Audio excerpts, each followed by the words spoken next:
have our next speaker, Ms. Ishi Khosla.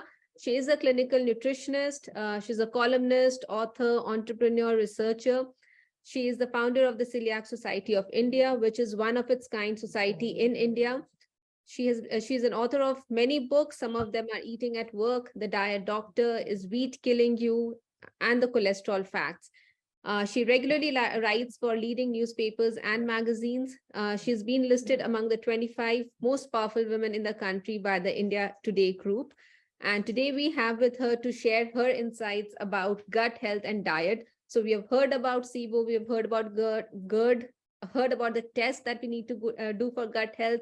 Now let's hear from Ishi Khosla about the right kind of diet for gut health.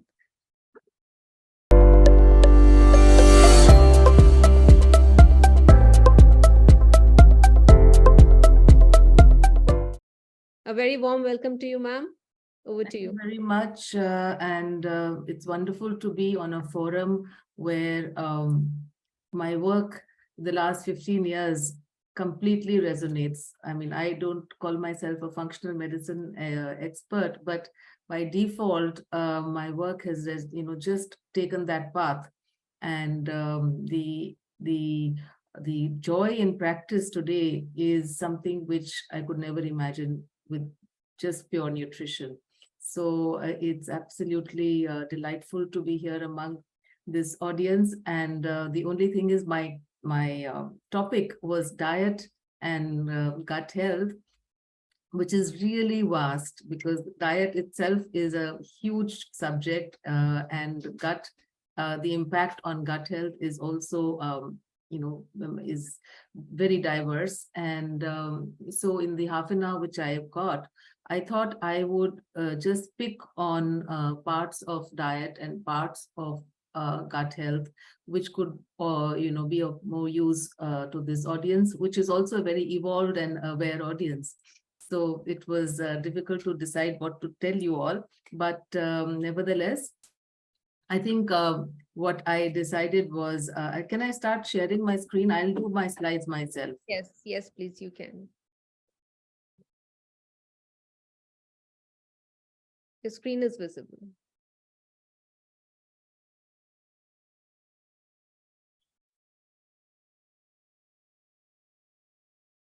Yeah, so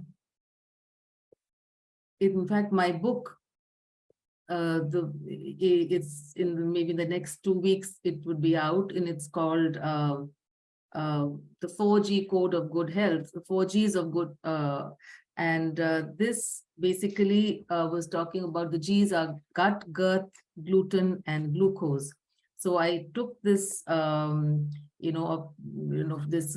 4 Gs as a cue to help me decide what I would speak. So I have decided to speak on gut, gluten, and glucose, and a little bit about the girth, so that it becomes more focused.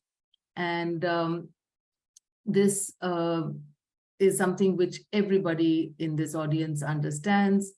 Today, we are finding the science around this, but 2,500 years ago, Hippocrates had already said all diseases begin in the gut. And maybe we can also say that even well-being begins in the gut. Everything from, just being who you are all starts here.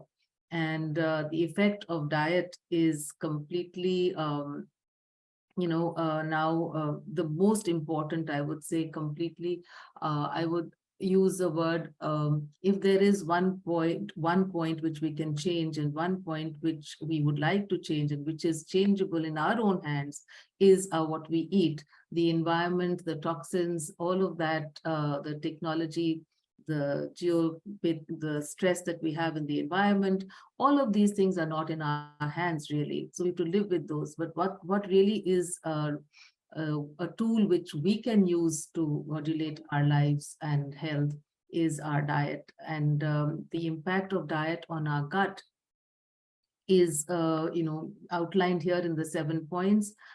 First of all, it's the gut provides the barrier function, which basically the most basic form of immune system.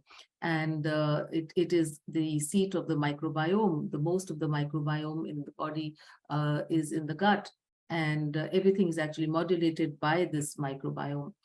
It impacts our nutrition absorption, whatever we are eating, or how much we are absorbing. Inflammation is one of the mechanisms which today is what we call the root cause of all diseases. And it all starts here. And it also helps in food regulation in terms of what I call appetite regulation and food cravings and what you choose to eat. The palate actually is controlled by the gut microbiome. And I see this on a daily basis with my patients. And of course, physical and mental health. We all understand today, this audience is not new because so many sessions have happened. I will not elaborate, but certainly this is the gut feeling and the gut-brain axis, all of that has been established. And lastly, epigenetics, that it's the microbiome which is also controlling the effect of our genetic makeup, which means which genes are going to be expressed and which are going to be silenced. So profound. I mean, literally everything has a origin here. So the one square thing which I would say is in our control is how we eat and what we put into our mouths. And that can control so many parts of our life, including our genetic expressions. This to this audience is something which I don't need to explain, but for the lay audience, this is a slide which is basically showing you the barrier function.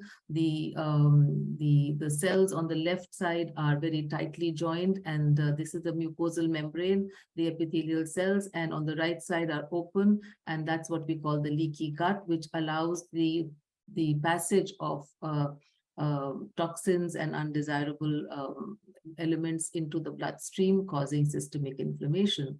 And all of this starts with the wrong kind of food and the dysbiosis. So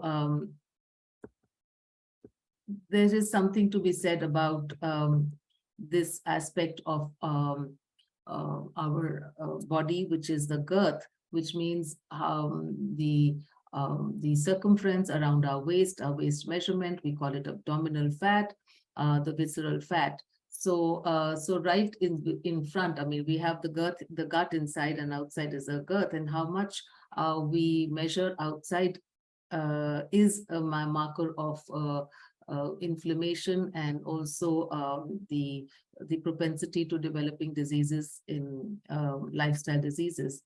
All of that what we are talking about. So I have heard lots of sessions in the last 2 days talking about visceral fat and inflammation. So just one basic information to be shared, that you may be the right your weight, your BMI may be ideal, but you may be still carrying a risk of inflammation through belly fat. So we call these people the thin fat people with little muffin tops.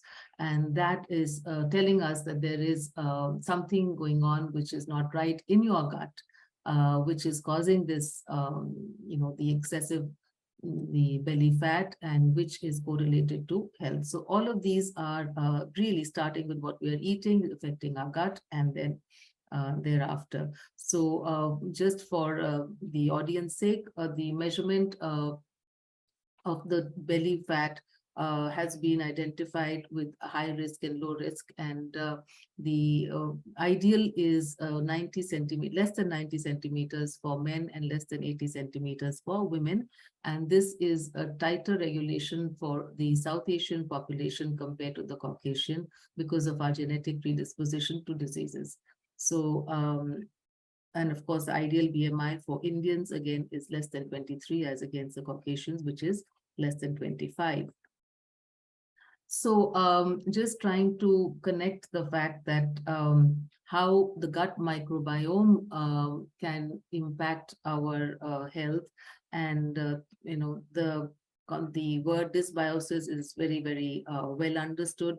the disbalance between the good and the bad bacteria and the microbes in our gut, which leads to, like I said earlier, absorption issues, deficiencies, nutritional deficiencies are today really a huge micronutrient deficiencies, a big public health challenge, starting from anemia to vitamins, B12, D, etc., etc., and ultimately leading to disorders and diseases. And, we actually can map a lot of the issues that we are dealing with today, including autoimmunity, cancer, and, the abnormal cellular health to deficiency disorders. And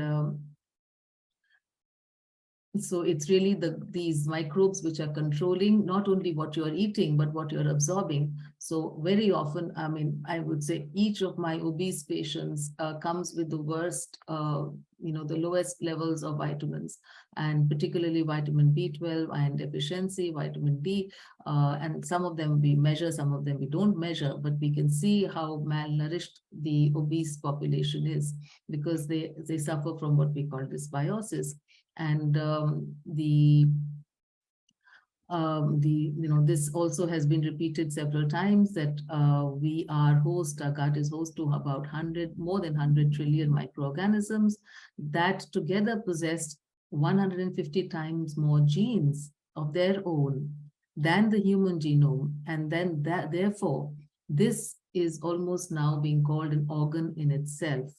So the microbial health is so critical, and it has now established itself as the key element to being healthy or unhealthy, because this is a orchestra which is being played in our body. The genes of the human, the host, as well as the genes of the microbes, they interact, and that's the symphony that is played out and determines who we are and how, in which state of health we are. And the disturbance here, the dysbiosis, leads to inflammation, again, a word that has been used by many presenters. But for the sake of record, I am going to specify what is inflammation. Is a host defense response that is triggered by harmful stimuli arising during infection or tissue injury. Now, that is a generic definition. There is what we call low-grade inflammation and chronic inflammation and acute inflammation. Acute inflammation basically is a way of the body's protective mechanism kicking in to protect you from diseases. But it's the chronic low-grade inflammation, which is what we are talking about today, and that is linked to all the chronic diseases. The starting point of whether it's heart disease, diabetes, cancer, autoimmunity, etc., all begins with inflammation, low-grade systemic inflammation. And the largest cause of internal inflammation is the food we eat. So the diet really is the key component, like I said earlier, to determine the gut health, the microbial health, and determining the inflammation in our body starting from the gut. So it starts in the gut and then through the bloodstream, and the barrier, which is broken, like I showed you, reaches other parts of your body. Then which parts depends upon your genes and your genetic predisposition. So talking about diet, I have decided to talk about three key components, which are the main components in our food. The three most important nutrients are carbohydrates, proteins, and fats. Then we have vitamins, minerals, etc. But the macronutrients are carbohydrates, proteins, and fats. And remember that not all carbohydrates are same, and not all proteins are same, and not all fats are the same. And these can be for us, and they can be against us. So if you just dwell on look at the carbohydrate category, we have certain carbs are good for us, certain are not so good for us. Like sugar, for instance, is too much of sugar can cause disturbance in the gut microbiome. And the speaker before me, Dr. Huda, mentioned about candida and sugar, etc. So sugar can be a problem in itself, while it does give us energy. Too much of what we call high glycemic index carbs Carbs which increase our blood sugars very rapidly can be inflammatory, and I'm going to show you slides as we move on. And then we have certain sugars like in FODMAPs, which are also which can cause gastric distress in some people. And proteins. So proteins are good for us, but certain proteins can be damaging for us, like casein, or which is the milk protein. Too much of animal protein can be a problem. Protein supplements can be a problem. And lectins also are components of certain grains and seeds, which can be a problem. And then we have the category of fats, and we have, sorry, just one second. This is, just give me a minute. Let me just, let's see. The imbalance, the fats, fats have always been demonized, and good fats and bad fats now have been clearly understood. And the worst kind of fats would be what we call the trans fats, which are a product of hydrogenation of fats, and all the industrially produced fats which have been treated with this process of hydrogenation have a byproduct called trans fats, and trans fats are highly pro-inflammatory, and trans fats are also formed when we reuse oils, and oils are heated at high temperatures. And so these are highly pro-inflammatory, and they have been a part of our diet since, I would say, the 1950s and 60s. And they are a part of all bakery products which are bought commercially and have a high shelf life. So these are to be, definitely addressed. And reused oils, when you when you have commercially prepared fried food, it's the oils are not being changed, and they form trans fats, which can be earlier they were only associated with heart disease, but today we know that it's every disease which is linked with inflammation. So imbalance of N6 and N3, these are the polyunsaturated fats, the two kinds, N6 and N3. Unfortunately, in most of the diets today, we find that there is a high amount of the polyunsaturated fats compared to the N3 fats, which are anti-inflammatory. The omega-3 fats, as everyone is aware these days, these are highly anti-inflammatory, and if you have an imbalance between the two, we are in a state of chronic inflammation, and we are seeing that today. And again, this has happened because we have been using highly polyunsaturated fats in the name of heart-friendly fats, like sunflower oil and corn oil and soybean oil, etc., etc. Even kardi oil have been sold as heart-friendly, but these are highly polyunsaturated PUFAs, and these PUFAs, N6 PUFAs, are pro-inflammatory in excess. So we have tilted the balance in out of favor rather, and caused inflammation. And again, something to be said about butyrate. Dr. Anjali Huda just mentioned this, that these are gut-friendly fats, and they can provide fuel to the gut lining. But unfortunately, thanks to our own science and our own fraternity, these went out of fashion and became dangerous fats. We stopped having ghee and butter, and therefore also affected our gut negatively. So just it's not moving.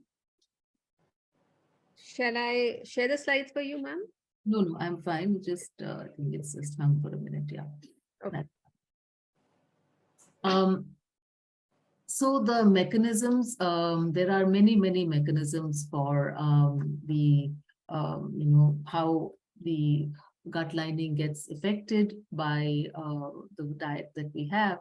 And like I said, I'm going to focus on gluten and the sugars, glucose. And here is something which is telling you about how lipopolysaccharides, LPS, is something which is formed when there is dysbiosis and there is imbalance of the good and bad bacteria. The byproduct is something called lipopolysaccharide, and this enters the it destroys the structure of the epithelium and leads to what we call endotoxemia. Endotoxins are a highly pro-inflammatory, and from the gut they flow into the bloodstream, causing systemic inflammation. And so this is one mechanism, and a disturbed gut microbiome can be caused by many factors, but we know that one of the biggest contributors of this inflammation is gluten. And zonulin is also secreted by, zonulin is a protein which modulates gut permeability, and it starts the process of chronic inflammatory diseases, and it is triggered by gluten and bacterial overgrowth, which means an imbalance of the good and bad bacteria. Again, it's like so a combination. So these are some of the mechanisms which have been elucidated by research. And the effect is a leaky gut. And when we have a leaky gut, the whole cascade of reactions of inflammation, malabsorption, and the other effects on all the systems starts kicking in. And the gut, like I said, has changed in the last, I would say, after the 1960s. We are seeing profound changes in these in the diet, and leading to dysbiosis, and the deficiencies, disorders, and diseases are really staring us in the face. The burden of these diseases is growing so rapidly. And the more intelligent we are becoming, the more aware we are becoming, the more we are, counting and watching what we are eating, the more we are exercising. I think everything is again falling flat on its face, and it's really nothing is under control, be it anemia, be it cardiometabolic disorders, so-called lifestyle disorders, be it mental health problems, and reproductive issues. Everything is really going out the window. And according to estimates, now this is not something which I can say is a specific figure I'm quoting, but believed to be, say, 1/3 people with chronic diseases are believed to be gluten sensitive. There is also Dr. Alicio Bassano, who says that gluten sensitivity is affecting us in so many different ways. In over 300 conditions are linked with gluten intolerance, and they come under different names of diabetes and heart disease and thyroid disorders and cancers. So you can see how profound the effect of gluten in our diets is, and in our ecosystem, which is changing. And the ecosystem outside has changed, and the ecosystem inside our bodies has changed. And here is one of the effects, which is very well documented by science, which is celiac disease. One form of damage done to the gut lining in people who have a very typical damage, which has been identified as Willis atrophy. Willis atrophy is when you can see on the normal, on the left, they are finger-like projections, they are intact, and this is where food is actually absorbed.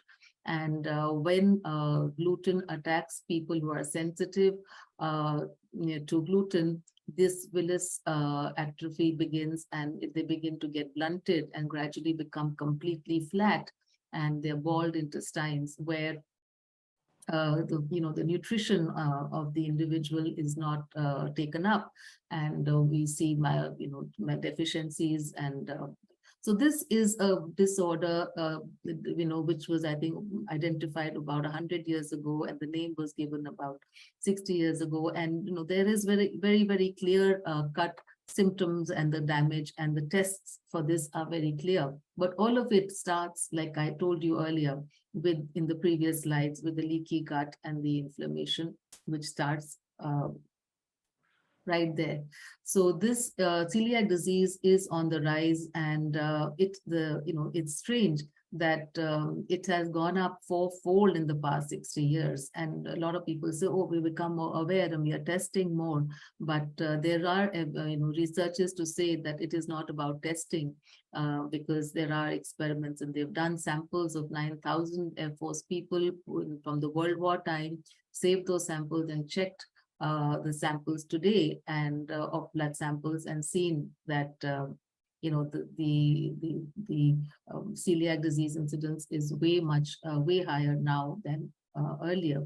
So it is something to be thinking that why celiac disease has gone up, and some of the answers would be perhaps, like I said, a change in agricultural practices, or the nature of the wheat, high gluten, high inflammatory, immunogenic components of gluten are more in the modern wheat, and higher gluten content in modern wheat. So some of them, there are many more, and that's another conversation. But certainly it's on the rise, and the typical symptoms of celiac disease include diarrhea, gastrointestinal problems, distension, flatulence, pain, constipation, nausea, vomiting, growth issues in children, anemia. These are very typical, but today we know that typical symptoms are there only in about 20 to 30% of the population, and 70% may have symptoms which are outside the gut. They don't have gut symptoms, or they may not have symptoms at all, as we call them silent celiacs. So that's a huge challenge in diagnosing celiac disease, although we have good tools today for identifying celiac disease. But again, these need interpretation. Very often we have levels which, TTG, and that's the tissue transglutaminase antibodies and anti-endomycelium antibodies, are, blood tests which can be done to confirm celiac disease, but not always the negative test ruling out celiac disease. So there are, nuances here as well to be understood and interpreted. And of course, what they call as a gold standard is the intestinal biopsy. But that is also now, the guidelines are changing. So here is a slide which, celiac disease, and we're talking about typical symptoms and some other symptoms which are outside the gut. So digestive symptoms we've already spoken about. They could be GERD, reflux, etc., along with all the others that I mentioned. There could be high eosinophils. There could be cancer sores and mouth ulcers. Then there could be liver disease, pancreatic disorders, liver disorders, colon cancer, of course. And a very typical sign is lactose intolerance, fructose intolerance, blood in stools, hepatitis is all part of liver disease. And outside the gut could be skin problems, acne, eczema, dermatitis. Dermatitis herpetiformis is a very typical form of celiac disease, which does not cause an elevation in, basically it doesn't, the gut lining may not get destroyed, but the effect is on the skin, and a typical dermatitis, itchy red rash, which occurs in certain parts of the body, is associated with celiac disease. So in these people, an endoscopic biopsy is of no use, because the damage is not in the gut. And then, of course, we have dry skin, and we have hives and rashes, and rosacea, and all these things which, literally anything and everything can be a part of it. And in psychological issues, anxiety and depression and schizophrenia is also very strongly correlated with celiac disease and gluten intolerance. Of course, we've talked about failure to thrive and weight issues, failure to gain weight. Earlier, this was a classical picture of a child who is, stunted and has a pot belly, and is underweight. But today I see so many individuals with celiac disease with obesity.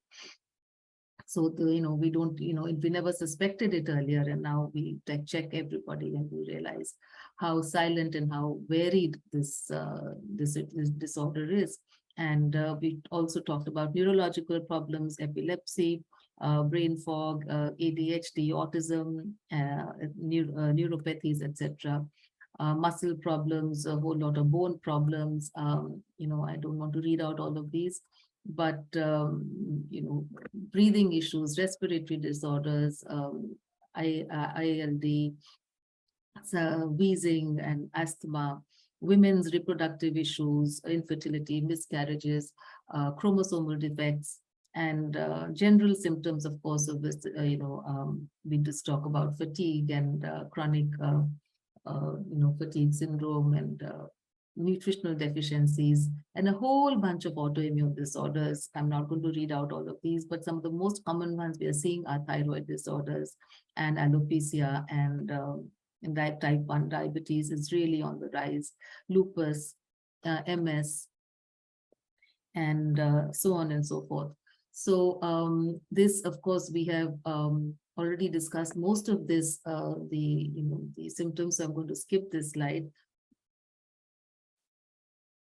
So here is what I'd like to say, that while we know that wheat is a big culprit in almost, hordes of diseases that we've talked about by damaging the gut lining, we've talked about the mechanisms. This is sometimes goes beyond just wheat, and sometimes we find that people are getting better, but they're not 100%, and they continue to have some symptoms. And earlier we didn't understand why they were 80% better. And in many of the forums with patients in celiac society meetings, they would say that, we've done everything right and we're not getting better. And the child is continuing to have symptoms. And we always blame the families that, you're either not using the right flour, you're cheating, or you're lying, or the child may be eating on his own, or you. So all of these things now, we did not understand that there were grains which were gluten-free. Technically speaking, they are strictly gluten-free, but they behave for the immune system like gluten. And that's the whole science of molecular mimicry, and it's called cross-reactivity.